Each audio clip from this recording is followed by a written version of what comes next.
क्या आपने कभी सोचा है कि हम अपनी जिंदगी का लगभग एक तिहाई हिस्सा सोने में क्यों बिताते हैं? क्या नींद सिर्फ थकान मिटाने का जरिया है या इसके पीछे कोई गहरा विज्ञान छुपा है? रोजाना की भागदौड़ में हम नींद को सबसे आखिरी प्राथमिकता देते हैं। काम पहले, नींद बाद में, यही तो सोच बन गई है। लेकिन मैथ्यू वॉकर कहते हैं नींद आपकी सेहत, आपकी याददाश्त और यहाँ तक कि आपकी जिंदगी की लंबाई तक तय कर सकती है। चलिए बात शुरू करते हैं रमेश की कहानी से। रमेश एक 35 साल का सॉफ्टवेयर इंजीनियर है जो बेंगलुरु में एक एमएनसी में काम करता है। सुबह 9 बजे से रात 10 बजे तक कंप्यूटर के सामने, बीच बीच में कॉफी के कप और देर रात मोबाइल पर स्क्रॉलिंग, और फिर सिर्फ 5 घंटे की नींद। उसे लगता है कि नींद तो वीकेंड के लिए है। कुछ महीनों में ही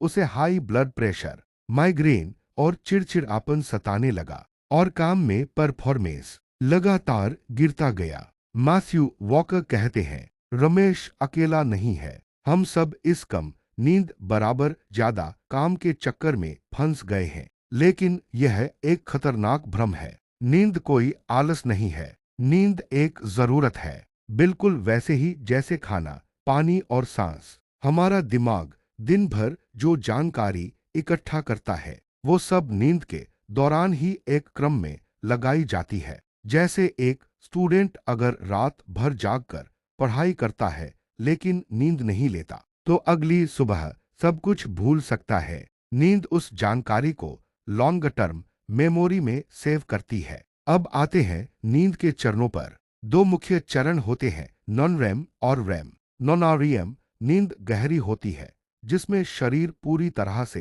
रिलैक्स होता है, ब्लड प्रेशर कम होता है, हार्ट बीट धीमी और मांसपेशियां रिपेयर होती हैं। REM नींद में हमारी आंखें तेजी से हिलती हैं और हम सपने देखते हैं। यही वो स्टेज है जहां क्रिएटिविटी बढ़ती है और दिमाग नए आइडिया बनाता है। अगर आपने कभी महसूस किया हो कि आप सुबह उठते ही किसी जटिल समस्या का हल ढूंढ पाए तो धन्यवाद कहिए अपनी REM नींद को। भारत में हेल्थ प्रॉब्लम्स तेजी से बढ़ रही हैं। High BP, diabetes, stress, depression. Matthew walker कहते हैं कि इनमें से अधिकतर समस्याओं की एक जड़ है नींद की कमी। जो लोग रोजाना 6 घंटे से कम सोते हैं उनमें डायबिटीज का खतरा 2 गुना होता है, क्योंकि नींद इंसुलिन को रेगुलेट करती है। इसी तरह जो लोग पर्याप्त नींद नहीं लेते उनका इम्यून सिस्टम भी कमजोर हो जाता है, जिससे वो आसानी से सर्दी, फ्लू और इन्फेक्शन का शिकार हो जाते हैं। नींद न लेना मतलब है अपने शरीर को धीरे धीरे जहर देना। बच्चों की बात करें तो नींद उनके विकास के लिए उतनी ही जरूरी है जितनी पढ़ाई। एक बच्चा जो हर दिन सिर्फ 5 घंटे सोता है वह क्लास में ध्यान नहीं लगा पाता, उसकी याददाश्त कमजोर होती है और मूड चिड़चिड़ा हो जाता है। IIT-JEE की तैयारी कर रहे हजारों छात्रों को लगता है कि रात को सोना समय की बर्बादी है, जबकि असल में नींद ही उस पढ़ाई को मजबूत करती है। क्या आपने कभी सोचा है कि भारत में सड़क हादसों की इतनी बड़ी संख्या का एक कारण नींद की कमी भी है? मैथ्यू वॉकर बताते हैं, अगर आप 20 घंटे से ज्यादा जागे हैं तो आपकी ड्राइविंग करने की क्षमता वैसी ही होती है जैसे आपने शराब पी रखी हो। झपकी आने पर ब्रेन कुछ सेकंड के लिए ब्लैकआउट मोड में चला जाता है, जिसे माइक्रोस्लीप कहा जाता है। इस दौरान आप गाड़ी चला रहे हो तो हादसा तय है। नींद और मानसिक स्वास्थ्य का रिश्ता भी गहरा है। जो लोग रात को भरपूर नींद नहीं लेते उनमें डिप्रेशन और एंजाइटी की संभावना ज्यादा होती है। दिमाग का अमिगडाला, जो हमारे इमोशंस को कंट्रोल करता है, नींद की कमी से हाइपर एक्टिव हो जाता है। इसका मतलब आप छोटी छोटी बातों पर गुस्सा करते हैं, दुखी होते हैं या परेशान हो जाते हैं। एक रिसर्च में पाया गया कि जो लोग हफ्ते में 3 रात 4 घंटे से कम सोते हैं उनमें आत्महत्या की सोच आने की संभावना दुगनी हो जाती है। अब बात करते हैं नींद कैसे बेहतर बनाएं। भारत में बहुत से लोग रात को खाना खाने के बाद टीवी देखना शुरू करते हैं, फिर मोबाइल में घुस जाते हैं और कब रात के 1 या 2 बज जाते हैं पता ही नहीं चलता। सुबह उठना फिर भी जरूरी होता है ऑफिस, स्कूल या ट्रेन पकड़ने के लिए। नतीजा नींद की भारी कमी। मैथ्यू वॉकर कहते हैं नींद कोई स्विच नहीं है जिसे आप ऑन कर दे और तुरंत सो जाए। नींद एक प्रक्रिया है, एक माहौल है, एक आदत है। तो पहला नियम, हर दिन एक ही समय पर सोने और उठने की कोशिश कीजिए, भले ही वो रविवार हो या सोमवार। शरीर को एक तय रूटीन पसंद होता है। दूसरा, सोने से पहले मोबाइल, लैपटॉप या टीवी से दूरी बना लीजिए। मोबाइल की स्क्रीन से निकलने वाली ब्लू लाइट हमारे दिमाग में मेलाटोनिन नाम के हार्मोन को बनने से रोकती है, जो नींद के लिए जिम्मेदार होता है। एक रिसर्च के अनुसार जो लोग सोने से पहले 1 घंटे तक मोबाइल देखते हैं, उनकी नींद की क्वालिटी 30% तक घट जाती है। और यही आदत कई भारतीय युवाओं को देर रात तक जगा कर रखती है। तीसरा, कैफीन और निकोटीन से दूरी।